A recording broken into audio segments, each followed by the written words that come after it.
We've all had that feeling of being alone in a crowded room. Well, when your family member goes missing, I don't care how many people are around you, you feel alone in the world. You feel like you're walking that path alone. And when folks that understand step up and they walk beside you and they stand for your loved one with you, it lifts that burden. It makes you feel like you're not alone. That's why when they contact me, I say, sure, I'll come. Nowadays, they have to call 3 years ahead of time. That's why when they contact me, I say, sure, I'll come. Nowadays, they have to call 3 years ahead of time.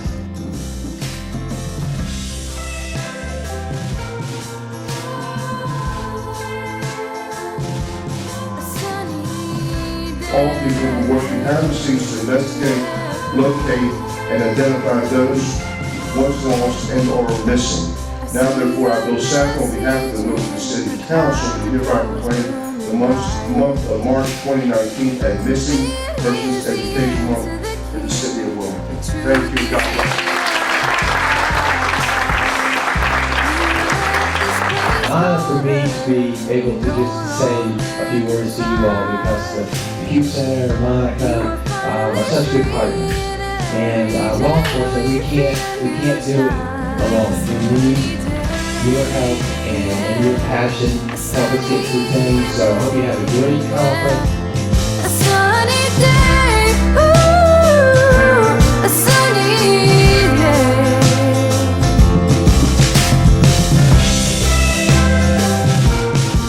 Get this on, have her try this on. Stand up, Monica. Oh my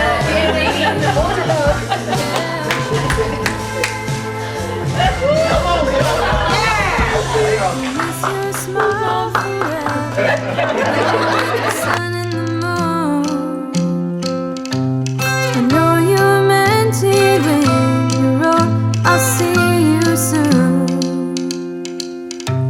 You didn't know how to take it, but you showed us how to Happy 25th make anniversary, it. Monica, for your Community United effort.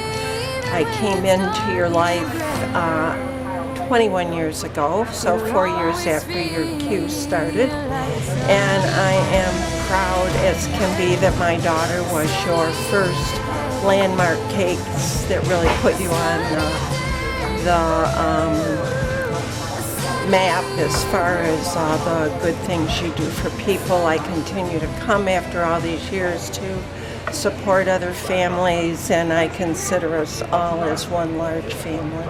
I've learned things of to be her voice and be stronger about it, not to be worried about if I upset someone, because that's something that I've been worried about because I want them to work her case. So now I know that I just have to be a little bit more aggressive, and it's okay to do that because that's my child. And no one else will do that better than us. We also learned that you know, we have a new family, but we can also be a blessing to other people that have people missing, to help them through this time, because you know, as you think that it would take and never happen to is to you, and then that day comes and you don't know where to turn to and who to ask for help, and Q has given us the tools to do that, but also to take and let other folks know that, you know, you're not alone, that there are folks, there are people that are willing to come and help you at any time, talk to you at any time of the day or night, and that they do understand, they feel what you feel because they have gone through it. When I looked up to the sky and all I saw was gray, but slowly you showed through and melt my worries away.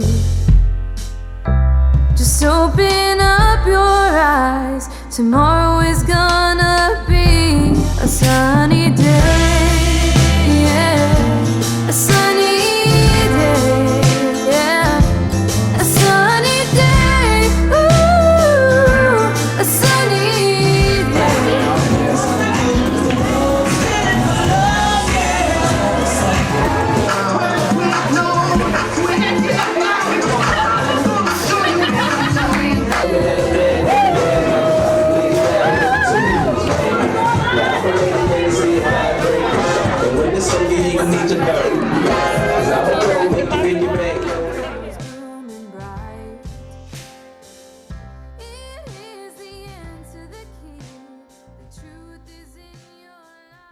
Take your story.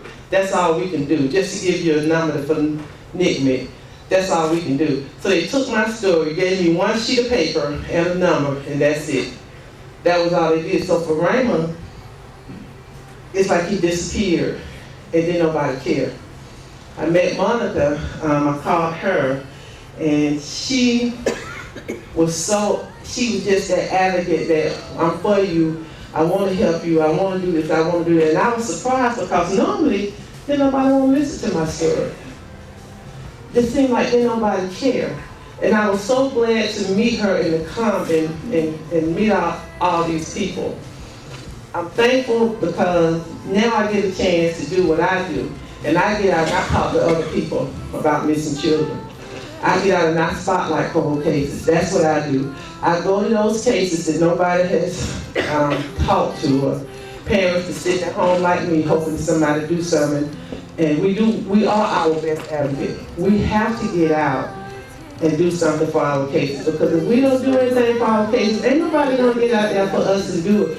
We gotta do it for ourselves, for our children. We have to be the voice for the voices, for the ones that's calling. And that's what I do. He's a great guy. First person to be there if you needed help. First person to tell you you screwed up. He'll tell you, but he also had a key to help you out. He wasn't a little soft around the edges, but he was a good guy. You know, and he took pride in his work and everything. Every day for the rest of my life, I'm gonna have to try to figure out how to live without him. And it's hard. Some days I drown. Other days I just still drown, but I have a smile on my face for other people. It helps a lot to help other people doing the job that I'm doing right now. A friend of mine, I don't want to take up too much more time, but a friend of mine took my words, because there's not many friends that talk to you after this. They don't know what to say, and don't be mad at them. Don't be angry at people that can't handle it, because they can't handle it. Unfortunately, I have no choice. I have to handle it. But there's an F word in here, but I'll leave it out. I guess you guys can figure it out. Brandon, there's an empty chair at the table as I light the candles to share. My memories of you like a fable become fixed in my mind as a prayer. Your smiling face is nowhere, yet everywhere I turn. I feel that you are somewhere as my arms for you still yearn. The grayness that surrounds me is like dust within a storm. Today I feel desperately lonely. Without you, I'm still trying to learn. I hear often you have to let go now. Tell me exactly what does that mean? As I still struggle to understand how, when getting over you, feels so obscene. Does anyone know what it feels like to be hit by a proverbial truck, where no one stops to listen and they really don't give up, except for Q. Q is awesome. So let me just enlighten you. For those brave enough to care, my beautiful baby was taken by evil hands in the dark on a dare. His life one night was snuffed out like a candle caught in the rain, so excuse me when I rant and shout, but as a mother I feel so much pain. I pray that you will never have to endure the sorrow that rips at my heart, for each day's darkness and longing is invisible. Brandon remains in the dark. Thank you. The first time we've ever really addressed this as a family, as far as sharing Rose's story. Brian reached out to me via Facebook Messenger, and I was suspicious at first because the man they believe killed my sister is behind bars for other crimes, but they don't have enough evidence to convict him. We were hoping for a conviction one day. They did find her remains. I did write a little thing about her because this is so heavy.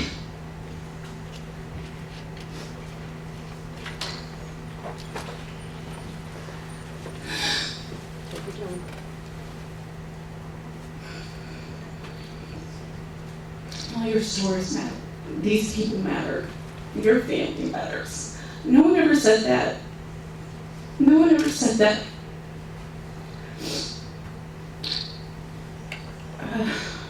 sometimes I think that it's because, like in our family, my sister wasn't prominent in society. She was married to a drug addict. He trafficked her. Long story short than that. So people fall through the cracks, and my sister was one of those people. And I just want to read a little about her, who she was, and just go from there. Thank you, Brian, for reaching out to me. I was suspicious at first because her case is cold, and hopefully they have new people in homicide.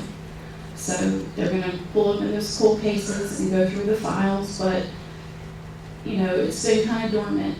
There's a little piece knowing we have buried her, but they have never convicted him, and I don't think he'll ever walk free again, but you know, we just hope with technology the way that it is now, that her killer will be convicted, because he needs to stand trial for what he did. I just want to read about her, my sister Laura, her other sister. There were 5 of us, 5 siblings. So, just to tell you a little bit about her, she was beautiful. She was a beautiful young woman. She was 26 when she was killed. Not just on the outside, but on the inside. She was not a loud person, but she wasn't a wallflower either. She had spirit and sometimes a temper, but a good heart and trusting nature. She was a girly girl. She loved makeup, having her clothes match and her hair, you know, just right. In spite of us being low income, poor pretty much. She loved boy bands. She was a fanatic about New Kids on the Block. She used to cover our walls with them, and we'd fight about that because I had to share. Yeah, we all fought about that. She loved beauty pageants, Miss America especially.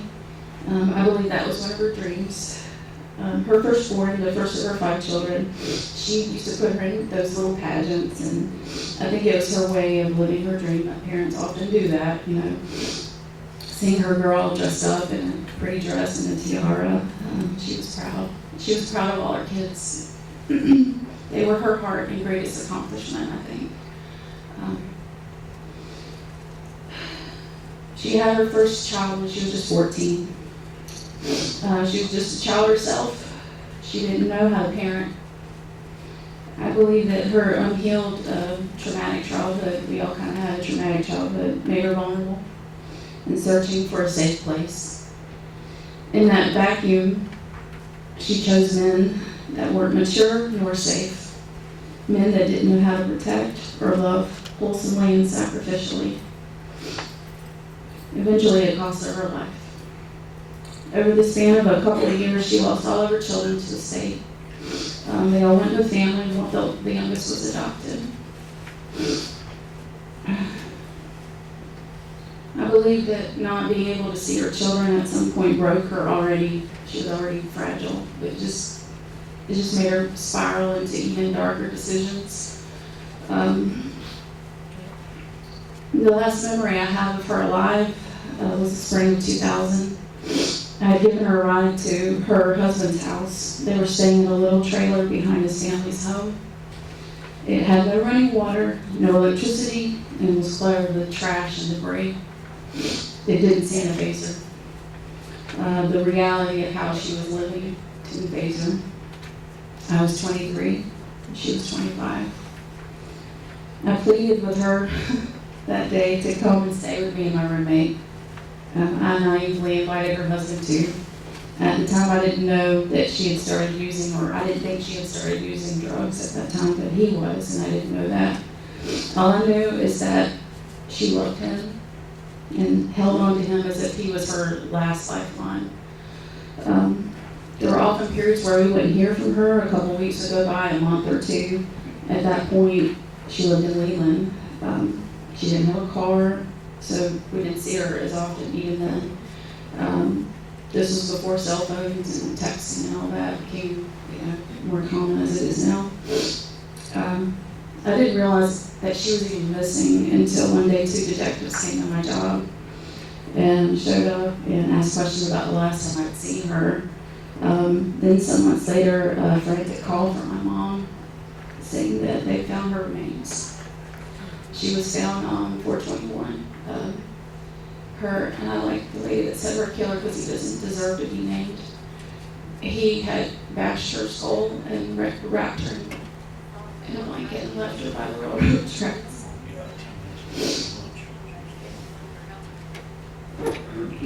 It was a numbing time. We were numb. It had not set in that, this was reality. And we were living, this is a nightmare. We didn't know the extent of her unhealthy activities. We didn't know how far it had gone. We knew that it was a healthy lifestyle, but we didn't know. We didn't know that her husband was trafficking her for drugs. I didn't know her like him at all, but when you have family members that you don't want to alienate, you try to accept the whole of who they are, and I think that's part of love. Doesn't mean you don't cut them off. You don't cut them off, but you don't just love them. But that's when you know how. But his part in her death weighs on me because he's still walking free, and he knows more than I think that he shares with the police. So we're hoping eventually that we'll get some conviction with technology, the way that it is now, that he will confess or they can get enough evidence to convict him. Her death has affected my family and her children on so many ways. Too many to share today. My mother has had her heart broken, and I know it won't be completely healed until the day she sees her in heaven. And my siblings and I feel the void of losing her, and believe we'll see her again one day too. I want her to be remembered, not for the short span of time where she lost herself. It's easy to get lost when you've had trauma in your life as a child, and it doesn't get healed, and there's not a support team. So if you have that, you have family members that, maybe you have family members that your siblings, their siblings or sons or daughters that, and you're still looking for your other child, just remember, if you can, and they're still living a lifestyle that isn't healthy or safe, to just never stop reaching out to them. Never, ever, ever leave the judgment, and just never stop. Never, just love them where they're at.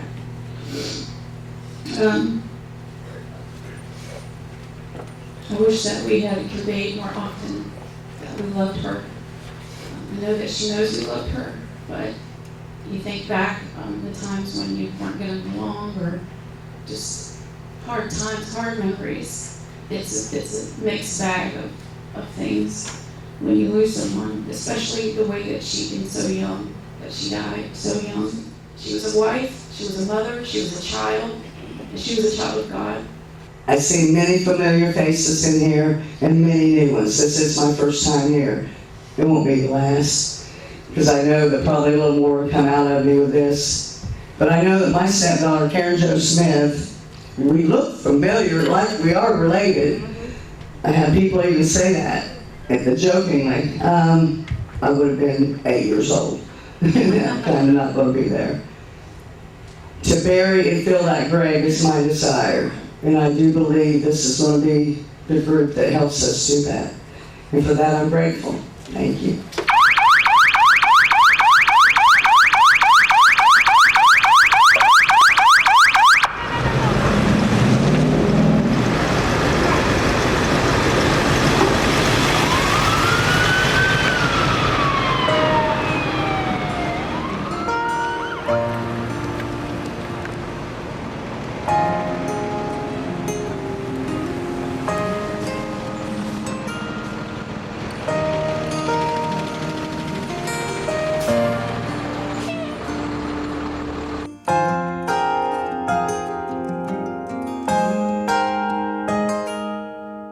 I would like to ask the honorees of the families to please go to the wall, and we are going to prepare to unveil it. So at this time, if you could stand, family, and you're going to go to the wall.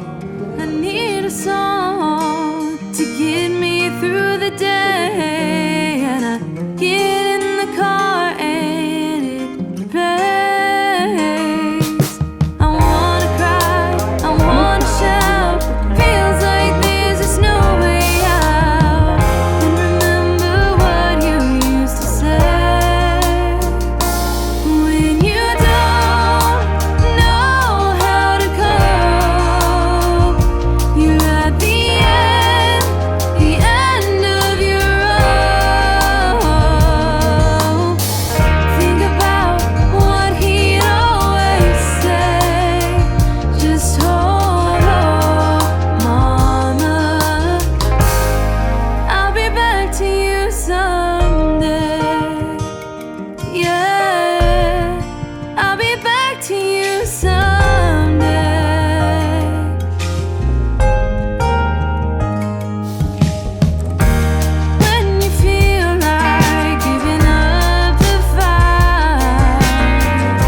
thank everyone for attending the 15th Annual Q Conference and the 24th Candlelight Vigil.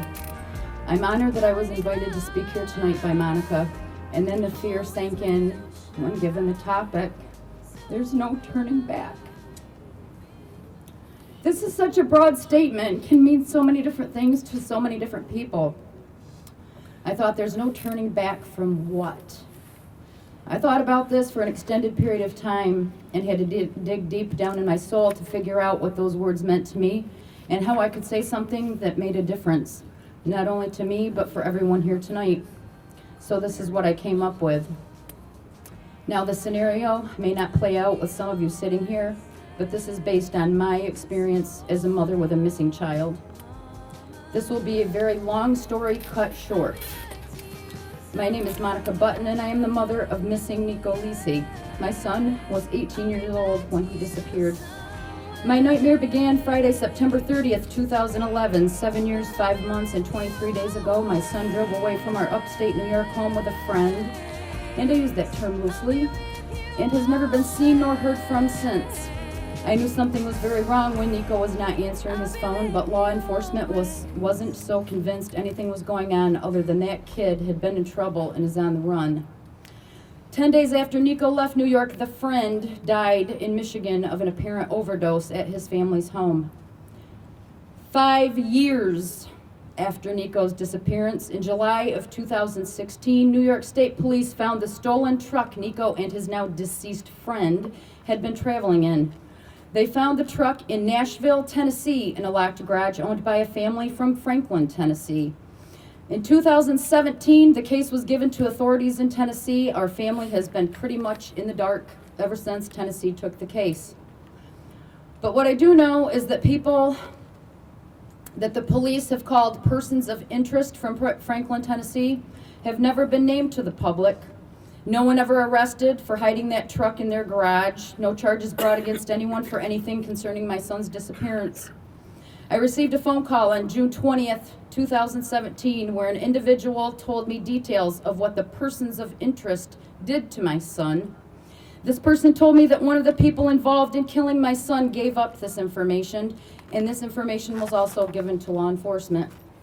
Another interesting fact is that 2 people that could have been named persons of interest in Franklin are deceased and were never questioned by police as they died before the truck was found. There is nothing I can do to change a thing. I can't go back in time. I can't arrest people. I am powerless. My family and I are victims, not just my son. But I will not let that define who I am. These people took something from me, something that I will fight for. We will have justice. We will have answers. I will not give up on that. I can't, because my son would have never have given up on me. I have also realized that there is no turning back for these people in Franklin, Tennessee. They can't change what they did to my son nor my family.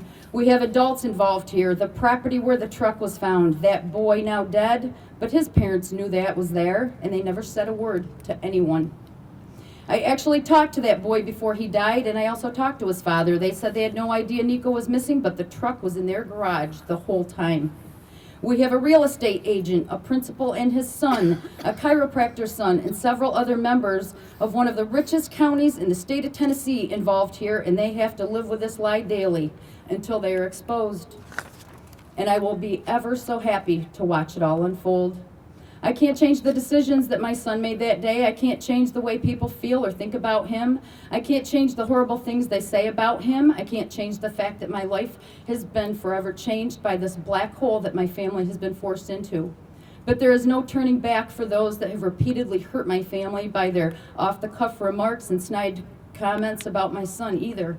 I pray that none of these people ever endure what my family has. I am certain they could not survive it. I'm almost certain that many of you have encountered similar experiences in your losses, and I guess the only thing that for all of us to do in this situation is stand taller, speak louder, and lift each other up in our moments of darkness. We demand to be heard, for we are all that is left. This torture that I've endured has forever changed my life. I am no longer the same person I was before Nico went missing.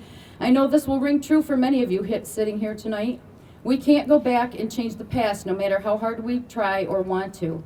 Something that consumes most of my being is that my son was 18 years old when he disappeared. He was not perfect. He made bad choices, and he can never apologize to anyone or try to make amends for those that he wronged. We all have done things that we were not proud of at one time or another in our lives, and we have all grown and hopefully become better people because of it. My son will never have that opportunity to do that. He will always be remembered for the things he did wrong. People that really, really knew him knew the good things about him, but in the public eye, those things don't matter. For the general public, there is no turning back for him, even if he were alive. So here I am tonight with all of you to talk about there's no turning back.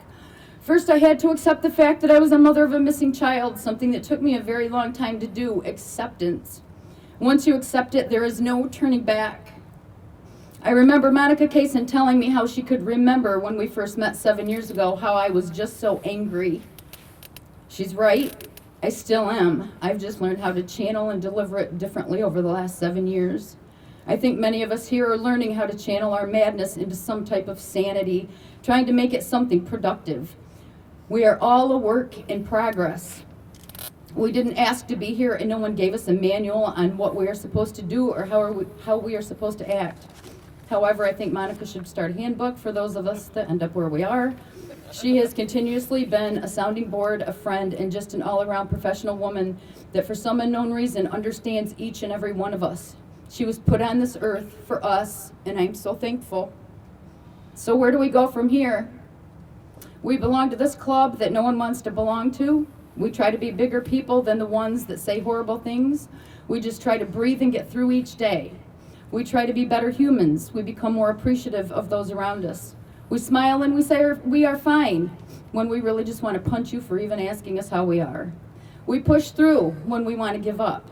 Deep down inside, we know we can't give up. We are the voice for our missing loved one.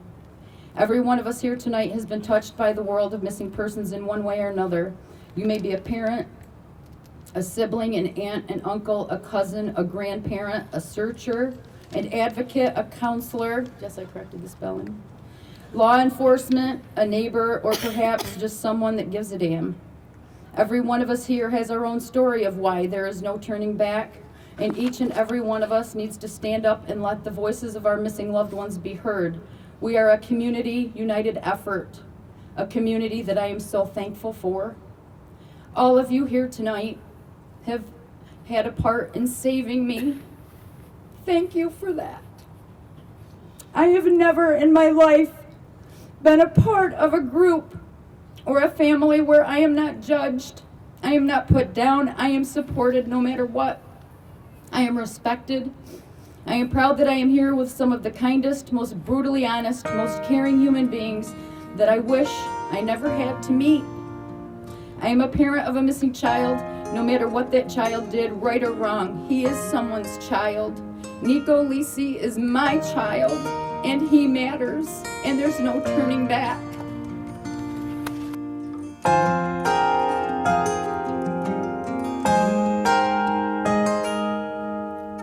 Woke up this morning, rolled out of bed, can't get your sweet voice out of my head. I need a song to get me through the day, and I get in the car and it plays. I wanna cry, I wanna shout, feels like there's just no way out. And remember what you used to say. I'm Ashley Smith. My mother, Anna, and I are here to represent my cousin, Stephen Ketchum, who went missing on July 13, 2018, from our small hometown in southeast Missouri at the age of 26. It is an honor to have been invited to speak on his behalf. Stephen and I were raised more like siblings rather than cousins. We spent a lot of time together as we were growing up, and in our teen years we became best friends. He was 4 years younger than me, so he tagged along with me everywhere. Stephen was a comedian. He was literally one of the funniest people I've ever known. He never failed to make you smile, but more than make you smile and laugh, Stephen can make you feel loved. His love for his family and friends was undeniable. Stephen never left your home or hung up the phone without saying the words, "I love you." His hugs were so tight and sincere, they would almost take your breath away. I always joked that someday he would break my grandma in two because he hugged her the same way. As Stephen grew older, he chose the wrong path, made some bad decisions, and eventually became an addict. If you've never mourned the loss of a person who is still living,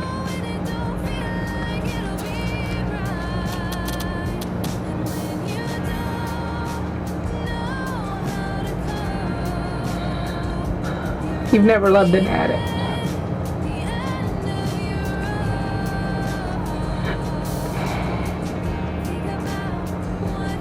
There were times when the Stephen that we knew would surface, and it would be like a breath of fresh air to see him sober. His joy and laughter would return momentarily, and we would have him back burnt just a bit. In June 2018, Stephen tried to hang himself in a patch of woods near my home.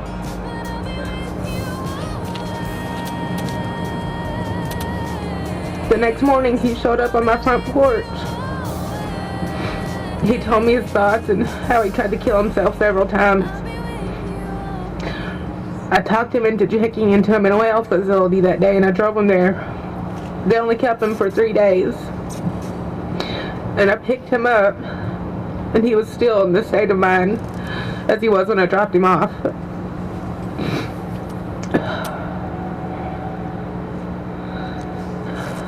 Two weeks later, July 13th, 2018, Stephen went missing. Our family is so close. Stephen's father, Larry, knew within 24 hours that something wasn't right. Stephen contacted his dad every day, no matter what. He'd tell people, "Call my dad, let him know that I'm okay." A missing persons report was filed 2 days after he went missing. The majority of law enforcement officers believe Stephen just walked away. We as a family knew that Stephen would never do that. Immediately, my mother, myself, and my grandma launched our own investigation, as I think we all sometimes feel they're not moving quick enough or not doing enough. We traced his last known steps, eventually gained access into his Facebook and email accounts. We thoroughly investigated every single person he conversed with in person or via social media. We searched ditches, abandoned buildings, bridges, on foot and ATV. We contacted several news channels.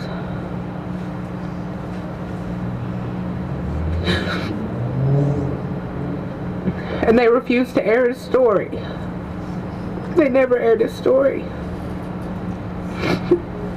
The only platform we had to share his photo was Facebook. Stephen was covered in tattoos from neck to ankles down both arms. And I always wonder if he hadn't have had those tattoos, or if he wasn't an addict, if we would have gotten more news coverage. I learned about Q and contacted our state rep, Marsha, I'm sorry. The search was organized in October. Stephen had already been missing for 3 months. Q selflessly showed up and searched land and waterways. The people of Q we met during the absolute hardest times of our lives were professional, determined, and relentless.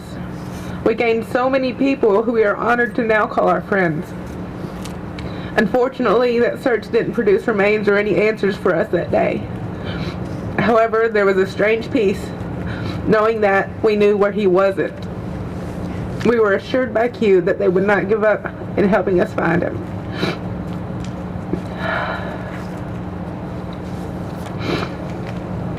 Many of us here know the intense emotions and helplessness you feel when you have a missing loved one. You become obsessed. There is a persistent need to find answers. There isn't 1 second of your day that you're awake that you aren't wondering where they are. I remember waking up many nights, 3 o'clock in the morning on the dot, every morning, just for that reason, to wonder, where's Stephen?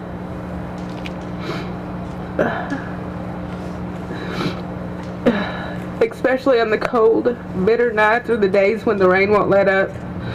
when the ground is covered in snow or the mosquitoes are swarming? Where are you?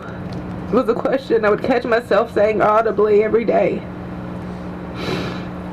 There's an indescribable helplessness that you feel when there are no leads.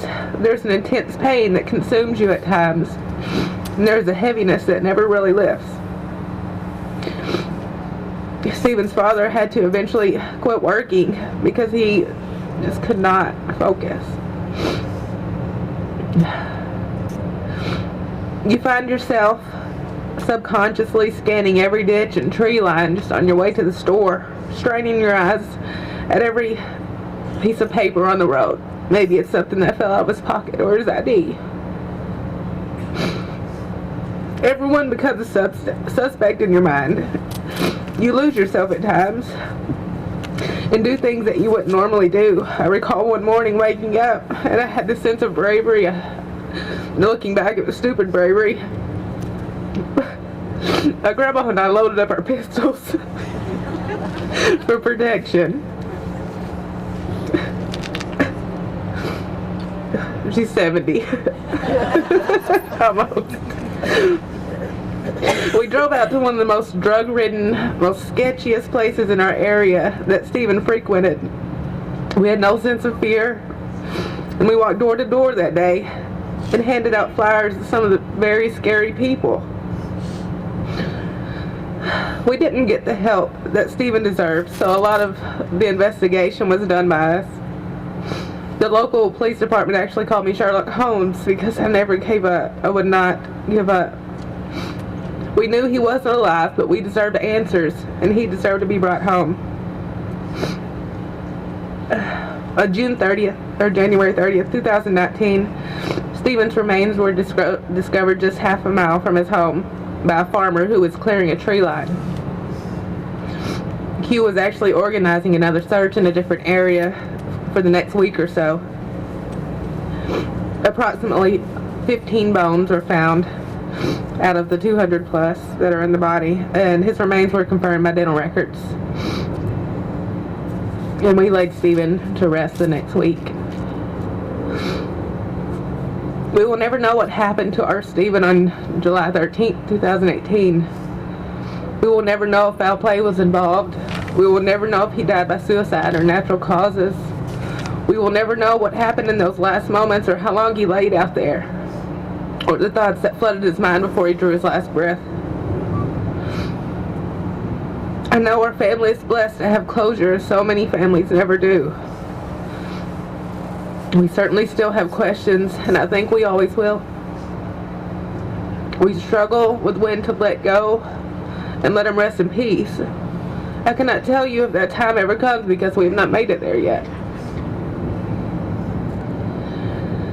I can say that this unfortunate experience has inspired us to want to share Stephen's story to others in this situation. I want to tell you that it is imperative that you are an advocate for your missing loved one. You have to be their voice. You must speak up if you have information, even if it seems far-fetched. We know our family more than any detective or law enforcement officer does. So as they do their job, your knowledge could be instrumental in bringing your loved one home. Do not give up hope. Do not accept anything less than what your loved one deserves. We were so involved in Stephen's investigation that our police chief of our town made the comment that if something were to ever happen to him, he'd want us on his team, and he was sincere because we were relentless. That's how dedicated we were, and that's how dedicated you have to be. Stephen will live on through his two young sons, Matthew and Riley. We will share his story in hopes of helping others and breaking the stigma that a person who is covered in tattoos or doesn't look like we think they should is still a person. They are still loved because behind the tattoos and the rugged exterior, through those dark brown eyes filled with pain, was a gentle, kind, loving person. A person who loved without fear and could light up a room with a smile. In those rare moments of silence, I can still hear his laugh and I feel his hug that still takes my breath away. On behalf of myself and my family, I want to thank you for your complete selflessness, dedication, and passion for this cause. I want to end with a poem by Robert Browning Hamilton. You may have heard it if you attended Dennis Gillen's class over the last 2 days. I think it is relevant to the masses in attendance today. I walked a mile with pleasure. She chatted all the way, but left me none the wiser for all she had to say. I walked a mile with sorrow, and ne'er a word said she, but oh, the things I learned from her when sorrow walked with me. When my son's name was mentioned to people when he was alive and even after his death, people always said and still say the same thing. That guy had the best smile and always had such a positive attitude and kind heart. Cole had the ability to make everyone he met feel special and loved. If he engaged in any type of conversation with anyone, a friend, a family member, a stranger, anyone, he always completely focused his attention on what they were saying with a genuine, caring manner. If Cole was personally struggling with something or having a bad day, most people would never know it. Throughout his life, he was always more concerned with helping other people with their own personal struggles than focusing on his. He was a great musician, a lyricist, a poet, and he thanked God daily for those gifts. Music and God were the most important things in his life. Most of the 200 plus songs and poems he wrote throughout his life contain lyrics that helped him cope with the world. He really didn't write the lyrics for or about himself. He hoped they would help others with their struggles. He said from an early age, he hoped his music would change the world. In 2016, he was thrown a really tough blow in life. He was hearing voices and hallucinating. He was diagnosed with schizoaffective disorder. Cole refused to accept his diagnosis, and I can understand why. He believed he was enlightened and that he didn't have a mental disorder. In many ways, I have to agree with him because his diagnosis did not change his heart or his love for others. If anything, it made his love, kindness, and compassion for others grow stronger. But the choice to diagnose himself as enlightened was at the price of his own well-being. With Cole's choice to not take medication for his medical diagnosis, his family witnessed him discard all comforts of life and choose to live homeless. It was a devastating thing to watch. However, we were fortunate he befriended two very compassionate people that convinced him to take refuge in their home and not on the streets. On the afternoon of February 16th, 2018, Cole went down to a coffee shop and left a note with the barista for his friends and family. The note said, "To my friends and family, there are things I must do, and though you do not understand or believe, I do, and I must walk by faith and not by sight. My calling has been spoken, and now I have listened. This is something I cannot evade any longer. Thank you for everything you've ever done for me, and for all your love and care. I will see you soon. Do not worry. God and the gods are on my side. Love, Julius Cole Rassin." When he left the coffee shop, it was the last time he was ever seen. I don't like to think of that day. As his mother, I knew and felt an unknown deep sadness in the bottom of my heart, and I knew I may never see him again. At that time, when he went missing, part of my heart went missing. I think all of us who have had a loved one go missing know that feeling. Part of you goes missing with them too. When I contacted Q Center, Monica immediately gathered information from me and got the ball rolling in trying to locate Cole. But Q Center does so much more than that. Monica counseled me. She listened to me cry. She saw me fall apart. She prepared me for any type of outcome. She prayed with me. She gave me strength to focus on finding Cole. Over a week had passed, and there were no solid leads of any kind to help locate Cole. I spent every hour of every day trying to think of something I could do to maybe help the detectives. I couldn't eat. I couldn't sleep. All I could think about was finding him. Monica suggested we hold a candlelight vigil in the community to show support in finding Cole. We scheduled the event for February 25th and titled it "Shine a Light for Julius Cole to help him find his way home." On February 24th, the day before the candlelight, I received a phone call from Cole's father. He told me that the detectives believed they had discovered Cole's body in the Cape Fear River.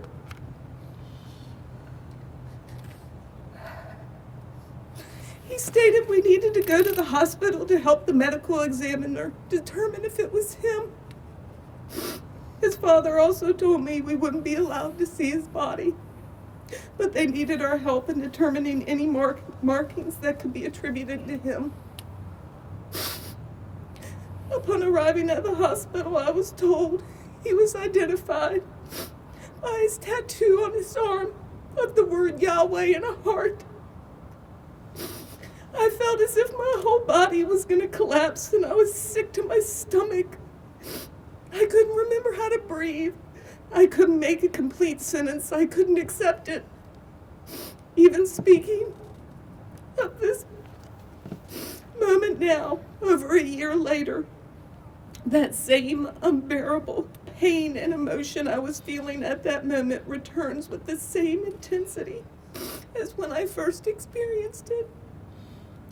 I still feel I'm in a terrible nightmare that I can't wake up from. I was so angry at God. I screamed at God. I told him he took away a beautiful gift from this world. I screamed at him he should have taken me, not Cole. I told God I didn't care if what I was saying was wrong or blasphemous. I wanted my son back, and he took him from me. But I didn't stay mad at God for long, because I couldn't. Because God gave me and the world Cole. Cole accomplished a lot in his short life, and I know he attributes those accomplishments to God. In 2014, Cole got the tattoo "Hold Hope" on the upper palm of his hand between his first and second finger. It said "Hold Hope," so that when he held the peace sign, you could see it. He surprised me and his younger brother with that tattoo. The three of us were going through some difficult struggles that were beyond our control during the time. When he showed us the tattoo for the first time, he said, "Hold hope, we will all find peace." And he wrote a song about hope to go with the tattoo. It meant the world to his brother and me that he would do that. However, we had no idea in 2014 that the very words Cole wrote to bring us comfort then would also be the words that gave us the strength we needed to heal from the loss of his life in 2018. It's been a tough year. There are hard days, really hard days. But on those hard days, I remember Cole would want me to hold hope and to find peace. So many people have gotten that same "Hold Hope" tattoo. Hannah Cole continued his message to spread hope and love by releasing 6 of his songs on her album and by starting a nonprofit called Music Heals Minds in his honor. His friend Sonny Platt, who has now become my friend, continues to write about him. I stand here telling his story, but I'm blown away because I really don't have to. He left his story in his own words and memories in every person he showed kindness to. He left a legacy of love that lives on in so many people. I am so very thankful to the Q Center for the work they did to help find him, as well as the work they do to help find other missing loved ones. This organization is truly the definition of hope. Webster's dictionary defines hope as a person or thing that may help or save someone. Q Center embodies that definition in the tireless work they do to find missing persons, and also the emotional support they give to their loved ones. To all of you, I leave you with Cole's wish to the world. Hold hope. We will all find peace.